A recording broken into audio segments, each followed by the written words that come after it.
नमस्कार मित्रांनो, स्वागत आहे तुमचं आपल्या यूट्यूब चॅनलवरती. तर आजचा विषय आहे खोटं बोलणाऱ्याला कसं ओळखायचं. कोणीतरी तुमच्याशी खोटं बोलतंय हे तुम्हाला एका सेकंदात कळू शकतं. विश्वास बसत नाही आहे तर ही सायकोलॉजिकल ट्रिक नक्की वापरा. तर मित्रांनो, जेव्हा तुम्हाला असं वाटतं की समोरची व्यक्ती खोटं बोलते, तेव्हा त्यांनी त्यांचं वाक्य संपवल्यावरती तुम्ही काहीच बोलू नका. फक्त त्यांच्या डोळ्यात शांतपणे बघत राहा. त्यांच्या प्रश्नांना उत्तरे देत बसू नका.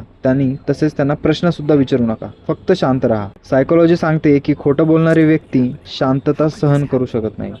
त्यांना वाटतं की तुमची शांतता म्हणजे तुम्हाला त्याचं खोटं पकडता आलं आहे. ही शांतता घालवण्यासाठी ते जास्त स्पष्टीकरण द्यायला लागतात आणि याच नादात ते स्वतःचं खोटं उघड करतात. त्यांना वारंवार वेगवेगळी कारणं ते आपल्यासमोर सादर करत असतात.